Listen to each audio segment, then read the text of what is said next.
विद्यार्थियों नमस्कार।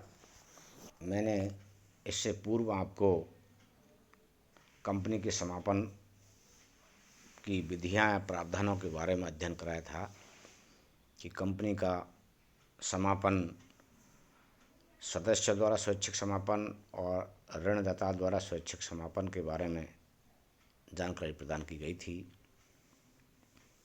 आज मैं आपको कंपनी की सभाओं के बारे में जानकारी प्रदान करना चाहता हूँ। कंपनी के प्रबंध एवं संचालन में सभाओं का एक बहुत ही महत्वपूर्ण स्थान होता है और समय समय पर कंपनी द्वारा सभाएं आयोजित की जाती है। ऐसी सभाओं की कार्रवाई का विवरण भी तैयार किया जाता है और कार्रवाई का विवरण ही सर्वमान्य होता है और उस कार्रवाई के विवरण के आधार पर ही कंपनी का संचालन विधिवत रूप से किया जाता है। अब हम ये जानते हैं कि सभा क्या है। सामान्य अर्थों में हम मानते हैं कि सभा दो या दो से अधिक व्यक्तियों द्वारा एक जगह एकत्रित होकर किसी पूर्व निर्धारित उद्देश्य की पूर्ति करने से है।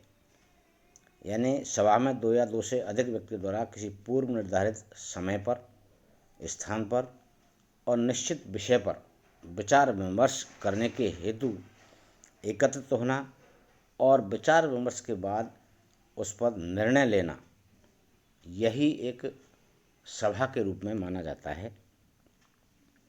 सभा पूर्व सूचना के आधार पर एकत्रित कुछ व्यक्तियों का एक समूह भी है जो किसी वैधानिक कार्य को करने के लिए आपसी विचार विमर्श के बाद प्रस्ताव पारित करते हैं।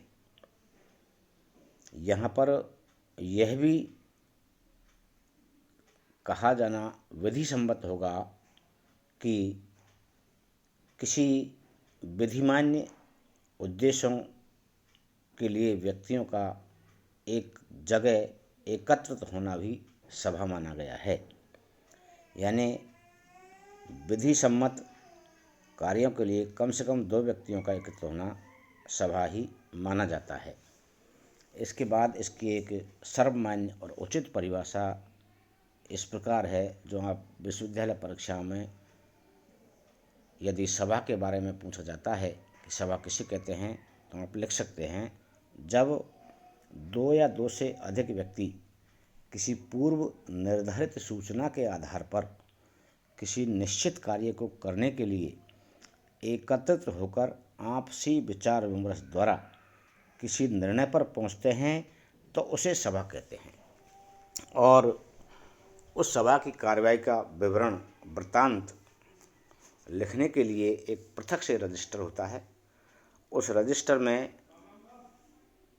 सभा की कार्रवाई का विवरण लिखा जाता है और प्रत्येक सदस्य या सभा में भाग लेने वाले प्रत्येक सदस्य का जो विचार होता है या उसकी भावना होती है या जो कुछ कहता है, उसको कार्रवाई के विवरण में लिखा जाता है।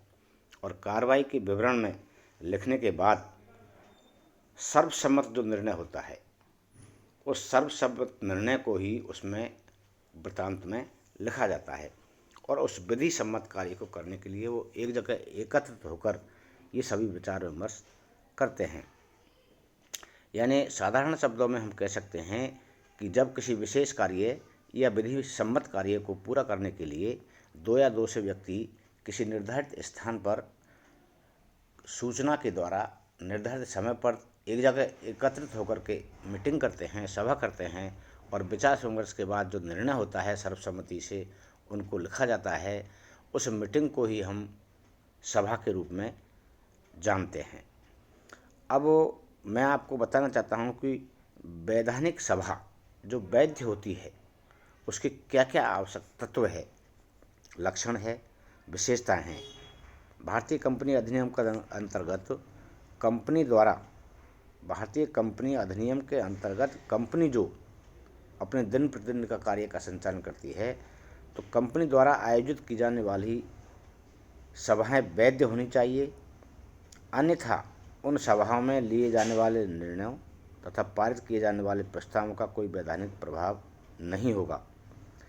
वैधानिक सभा के आयोजन के लिए कुछ महत्वपूर्ण बातों का ध्यान रखना बहुत ज़रूरी है। पहला है, सभा उचित प्राधिकारी, प्रॉपर अथॉरिटी या अधिकृत व्यक्ति द्वारा बुलाई जानी चाहिए। स्पष्ट है कि सभा जो बुलाता है वह बुलाने वाले व्यक्ति प्राधिकृत व्यक्ति होना चाहिए, अधिकृत व्यक्ति होनी चाहिए। अनाधिकृत व्यक्ति द्वारा सभा नहीं बुलाई जा सकती। यदि अनाधिकृत व्यक्ति द्वारा सभा बुला ली जाती है तो उसके द्वारा की गई कार्रवाई अवैध मानी जाती है। सभा में उपस्थित होने का अधिकार रखने वाले सभी व्यक्तियों को उचित सूचना दी जानी चाहिए। यानी कंपनी की सभा जब बुलाई जाती है तो कंपनी के सदस्यों की या उसमें अधिकार रखने वाले सभी व्यक्तियों को उचित माध्यम से सूचित किया जाना बहुत ज़रूरी है। यदि उनको उचित माध्यम से सूचित नहीं किया जाता है और सभा का वृत्तांत या कार्रवाई की जाती है तो वो अवैधानिक होती है। माध्यम उचित होना चाहिए। सभा में गण पूर्ति होनी चाहिए, यानी कोरम की पूर्ति भी सभा में होनी चाहिए। बिना कोरम की पूर्ति के यदि सभा का आयोजन किया जाता है या सभा संपन्न की जाती है या आपसी विचार विमर्श के बाद कोई निर्णय लिया जाता है तो वह निर्णय मान्य नहीं होगा। कोरम की पूर्ति होना सभा में अति आवश्यक है। सभा का अध्यक्ष उचित रूप से नियुक्त होना चाहिए। सभा का जो अध्यक्ष है वह उचित रूप से नियुक्त होना चाहिए। सभा की निश्चित कार्यसूची या कार्यावली होनी चाहिए। यानी जब कंपनी की सभा बुलाई जाती है तो कंपनी की सभा की जो सूचना संबंधित अधिकार प्राप्त व्यक्तियों को या सदस्यों को भेजी जाती है तो उसका एजेंडा भी उसके साथ भेजा जाना चाहिए कि कंपनी में की साधारण सभा या सामान्य सभा या जो भी सभा बुलाई जाती है वह नियत तिथि, स्थान और दिनांक को बुलाई जाएगी और उसमें निम्नलिखित बातों पर विचार विमर्श किया जाएगा। यानी सभा की निश्चित कार्यसूची निम्न प्रकार होगी। स्थगित सभाएं भी उचित ढंग से आयोजित की जानी चाहिए। सभा में निर्णय हेतु उचित प्रकार का प्रस्ताव, साधारण हो या विशेष हो, पारित किया जाना चाहिए।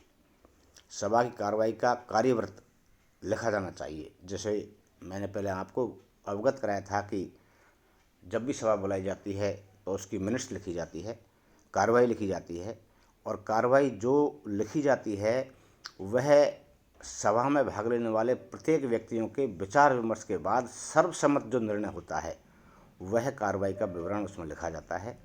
और कार्रवाई के विवरण को आगामी जब कभी भी कंपनी की सभा होती है उस कंपनी की सभा में उसका अनुमोदन सभी सदस्यों के द्वारा सर्वसम्मति से किया जाता है। अब मैं आपको ये अवगत कराता हूँ, बताना चाहता हूँ कि सभाएं भी अनेक प्रकार की होती है, लेकिन इनका वर्गीकरण हम कुछ निम्न आधार पर कर सकते हैं। जैसे अंशधारियों की सभा है, वैधानिक सभा जो सार्वजनिक कंपनी को जीवन में एक बार आयोजित करनी पड़ती है। यानी अंशधारी की सभा में जो वैधानिक सभा होती है, लीगल मीटिंग होती है, वह सार्वजनिक कंपनी को अपने जीवन काल में, संपूर्ण जीवन काल में केवल एक बार आयोजित करनी होती है। और वार्षिक साधारण सभा जो प्रत्येक कंपनी को प्रति वर्ष आयोजित करनी पड़ती है, चाहे वह सार्वजनिक कंपनी हो या निजी कंपनी हो। असाधारण साधारण सभा जो दो वार्षिक साधारण सभाओं के बीच आयोजित की जाती है।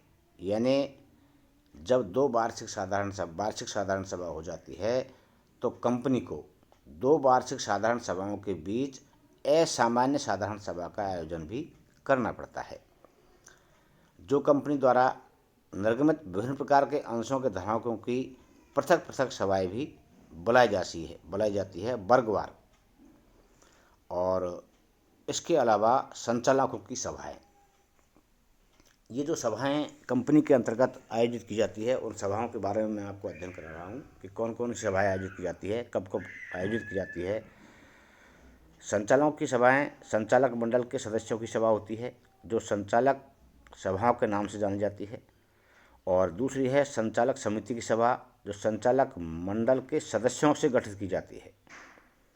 और अन्य जो सभाएं होती हैं वो कंपनी द्वारा बुलाई जाती है। उन सभाओं में ऋण पत्रधारियों की सभाएं, यानी जिन व्यक्तियों ने कंपनी से ऋण प्राप्त किया है उन व्यक्तियों की भी अलग से सभा कंपनी बुलाती है और सभा बुलाने के बाद जो भी विचार विमर्श होता है, निर्णय होता है, उस निर्णय का कार्यवर्त या कार्रवाई का विवरण लिखा जाता है।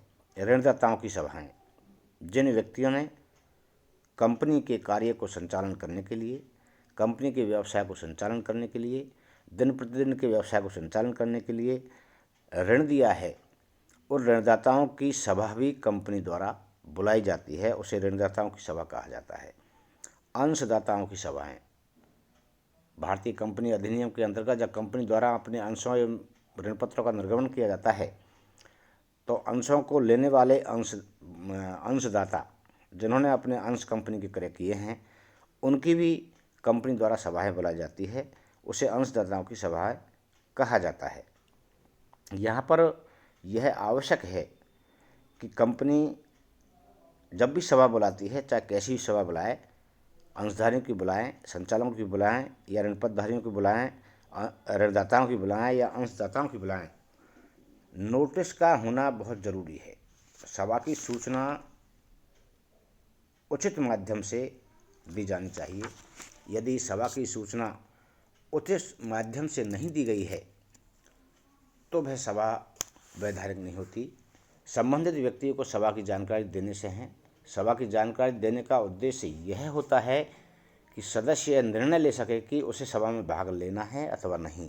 यदि उसे सूचना ही नहीं है तो वो कैसे आएगा सभा में। तो ऐसी स्थिति में उचित माध्यम के द्वारा सभा की सूचना संबंधित व्यक्तियों को दी जानी आवश्यक है। धन्यवाद।